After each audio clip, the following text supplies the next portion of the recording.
I mean, Antarctica, who does not want to go down there? Seems like one of those places on Earth that you could definitely live an entire lifetime and never see. If you'd asked me this a year ago, I'd have been like, you can go there and snowboard there?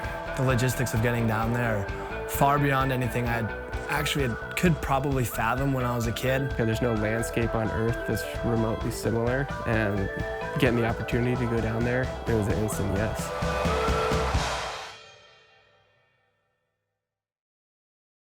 Yeah, Doug. How did I first meet Doug? I met Doug at a Protect Our Winters summit, and he's kind of like, he looks a little bit like a Malibu Tarzan. I was like, damn, who is this guy?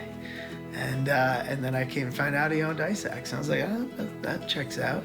You know, in 1999, I went and climbed and skied and snowboarded the Vincent Massif in Antarctica, which is the highest peak. And I fell in love with Antarctica. It was the highest, driest, windiest, coldest continent, and just a truly amazing environment. I sort of started coming up with an idea to bring 100 of my best friends to this place and charter a whole ship where we could come down here with certified mountain guides and be able to explore this area. You know, certain places in the world call to different people. It's pretty evident that that's happened to Doug in Antarctica. He's really just making it his life's work to put in the time and figure out that place. The team we had this year was amazing. I mean, these guys were some special snowboarders that I wanted to bring to the table for a contest that we were running. All the proceeds would benefit Protect Our Winters, which I am an ambassador of. I think it really made sense to try to have some professional athletes come on this trip and show them this amazing place, and to be able to create a project for this experience this year.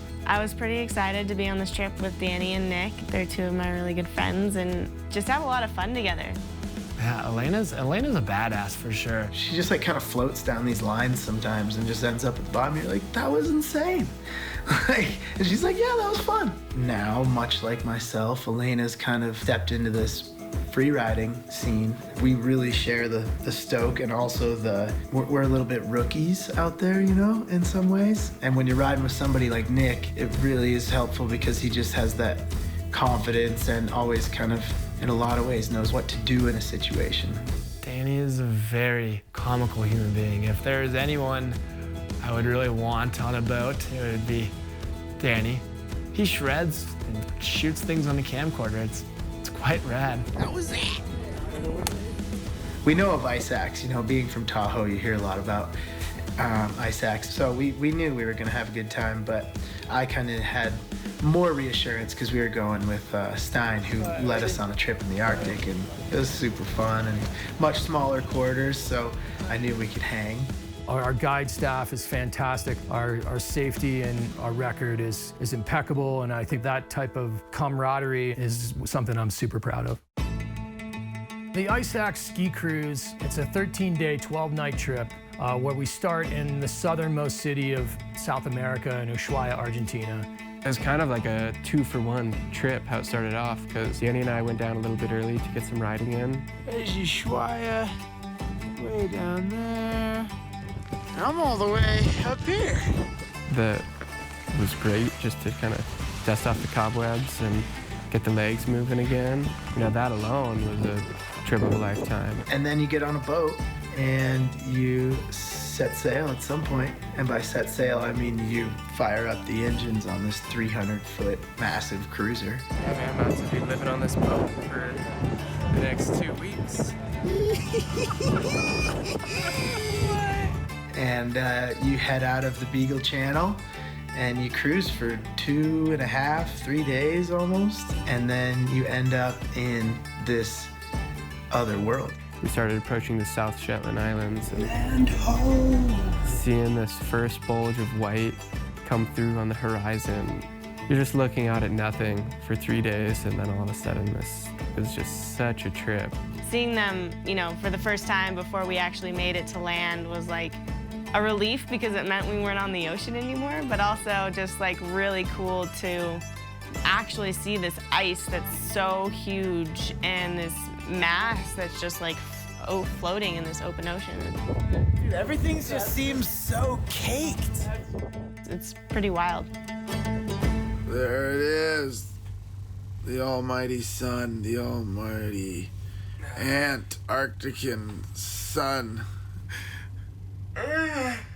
We got a frickin' winch right here that's gonna pull this frickin' boat and just chuck it right in the water and take us up and out down to the frickin' edge over there and then frickin' climb up. As you can see, it's just a absolute cracker of a day. You know, there's not a lot of days like this in Antarctica, so, you know, you gotta take them when you get them, and we'll take it. We will take it. When you get off this huge boat onto a Zodiac, you got your life vest on, and you got this badass Zodiac driver sitting in the back that's just standing, hand on the trigger, and you're cruising through icebergs, and, you know, they're pointing out leopard seals, and they're pointing out a colony of penguins, and all the while you're looking at these peaks, and it's just 360, 24/7 like that, you know? Like, there's no shortage of beauty to go around out there. All right, first morning in Antarctica. Oh, no! Here's the crew. So the difference between skiing in the normal backcountry or out in Antarctica is you are on massive glaciers. You rope up because you can't see snow bridges through the glaciers, and out of nowhere you could find yourself falling into a crevasse that could be deeper than you could ever imagine. So you're roped up because if you fall in, you have a team of people behind you who the rope can catch, and then they can all set an anchor and bring you out. So being on a rope is the only way you can really travel safely on glaciers. Free riding is so much different than contest riding, and what draws me to free riding is just the mountain is this full skate park, and there's turns and airs and, you know, this terrain that's so fun naturally. No cat needed, no snow blowers, none of that. Just the mountains just have all these really rad features, and that's what I like to go find out there. It's incredible of what Doug has been able to accomplish with this operation here. You know, the fact that he can bring a freaking cruise ship to Antarctica and then let people out skiing with kind of a world-class guide crew, and them being able to mitigate the hazards that are so obvious is super impressive. So my hat's off to him, and, you know, there's nothing like this in the world. This is top-notch. This one night when we sailed through the Lemire Channel, that was a highlight of the trip. It was one of the most incredible evenings I've ever experienced. Picture this, right? This tight, narrow bay. At the end is the most vibrant collection of oranges and reds and yellows just popping out beyond the skyline. To both sides with these like 1,000+ meter granite spires. The most unreal mind surfing, and an endless sunset that's just lasting for about 2 hours, and everyone's running around all crazy, like 360 degrees. There's no wrong angle to be looking at it from, and you're just doing circles around the boat. This is very visually overstimulated right now. I don't even know what to say. It was kind of surreal, actually, when I look back at it. I almost don't like to look at the photos because they don't do it any justice.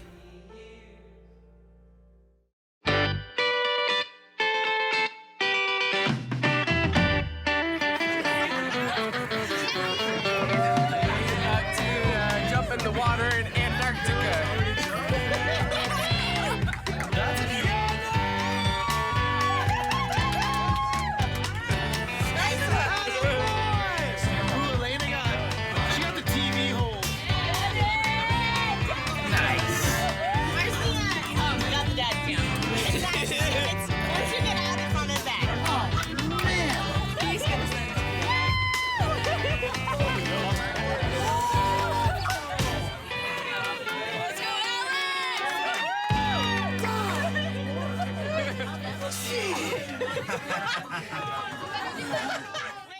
So at the 6 a.m. guide meeting, we had pulled up into the bay and spotted Mount Victoria almost instantly.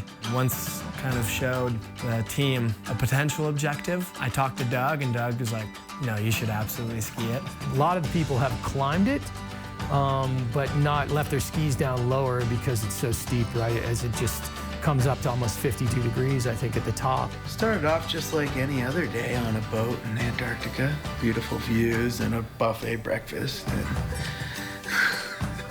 took a shower, you know, it was chill. And we headed towards Mount Victoria, and kind of, I think we were all kind of thinking the same thing, like, oh, walk up towards there, see how the snow is. We were the first group, so I was having to probe for crevasses almost the entire time.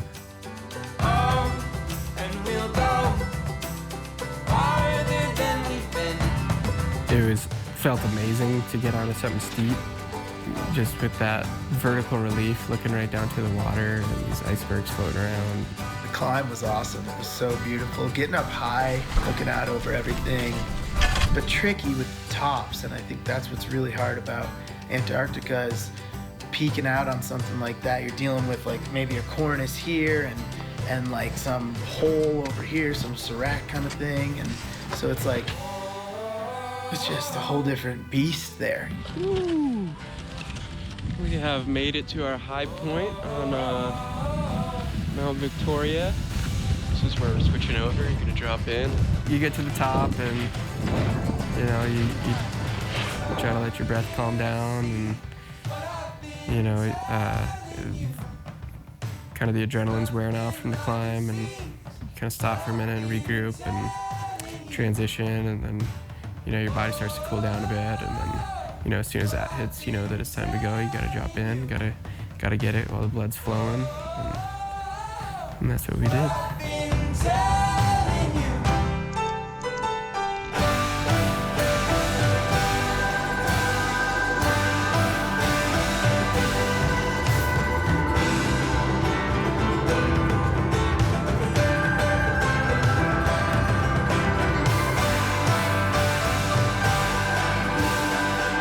It was a really fun day. We took turns riding down some steeper stuff, which was awesome to get on. And from what I remember, there was a couple fun turns, good snow at the top, and then it was pretty icy and, you know, sporty at the bottom.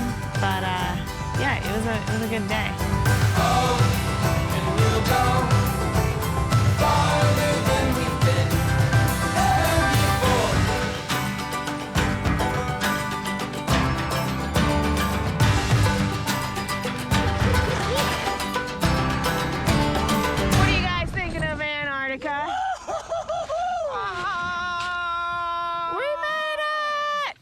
World's greatest vacay. We are living on the white continent. So when we got on the boat, the crew explained to us that because tourism has gotten so big in Antarctica and there's so many people coming down there and it's such a fragile environment, they are trying to protect it by keeping different organisms, diseases, even just dirt particles from other places from invading Antarctica. So we cleaned all of our gear before and after every time we went on land. So you do this weird process of dipping it in this biocide. It's kind of it's bizarre. You're rubbing your board down, your like boots, you know, your poles and your axes. Got to make sure you're not bringing anything that shouldn't live there. Antarctica is so unique and so pristine that taking people there, I think they can understand the love affair with this place and why it definitely needs to be protected and preserved. I think a really great resource, especially if you're an outdoor enthusiast, is Protect Our Winters. Protect Our Winters was founded by Jeremy Jones with the goal of engaging his fellow snowboarders and skiers in the fight against climate change. It's a huge alliance of athletes, brands, scientists, and artists who work to mobilize all members of the outdoor community in climate policy, advocacy, and activism. I think Ice Axe Expeditions and Protect Our Winters is a natural fit.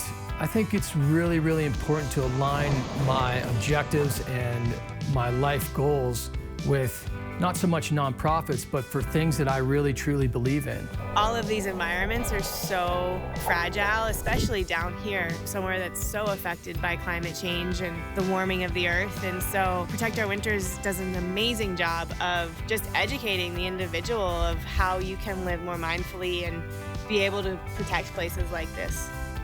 The chance of winters ending the way we know them now is very high, and it's kind of a hard reality to even digest. Heal might come today. Yeah, I think that's just sort of one of the scary parts of the fate of our planet right now is like, yeah, it would be a shame if there was no more winter, if there was no more snow eventually. Heal might bring the rain. Somewhere down that line, some little kid who might have been the best snowboarder in the world might never get to snowboard, and that's a horrible thing. So, you know, I think that's too what a lot of people use as an example of like, do you care? Do you care about the planet? Because do you care about your kids? And do you care about your kids' kids and their kids? Because that's what that's the question. It's not do you care about snowboarding, it's do you care about everybody after us. Just trying to use your voice and your platform for good, versus just showcasing how rad you can get. I don't know, for a while, right, it's this like selfish pursuit of the mountains, and then eventually you get to a point where you want this feeling, you want the act to live on past your generation, and you want to be able to pass that on. It's really a privilege.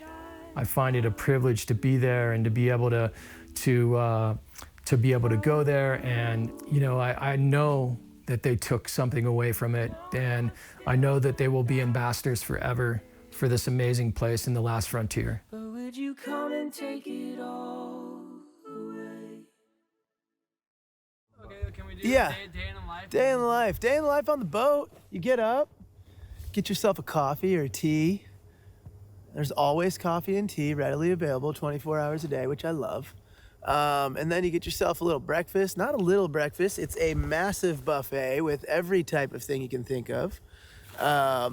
You like eggs. If you don't like eggs, that's okay. They got waffles. And then meet up with your guide, get a little introduction as to what we got for the day, what kind of landing zones and where we're headed. And once we get there, we just start racing everybody to where we're gonna drop in. You kind of got the groups are kind of like, oh yeah, those guys are going there, like, let's take this way, maybe we can shortcut it, maybe we'll get, and everyone's kind of going their own way. And then you're just trying to find the best turns you can find. And if you choose to take lunch on the boat, you have another massive meal at lunchtime. And then you try not to stuff yourself too much, because then you're gonna go back out. You're gonna have another session out in the mountains, and then you're gonna come back, and you can choose whether to hop in the hot tub, warm up with a nice shower. You don't wanna miss the briefing at 6, because there's some good information. Sometimes the historian or one of the geological folks give us a little breakdown of what's going on in our area. And every day we're in a different zone. So it's very, very, very informative each night. And then there's usually a nice little presentation around right after dinner, which dinner's been fabulous. There's a nice presentation from some of the guides. They're all super, super badasses, and they have just great stories. So that's you can't miss those. And then you just get rocked to sleep and do it all again the next day.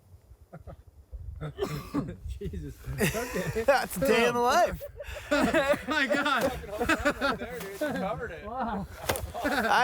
You asked.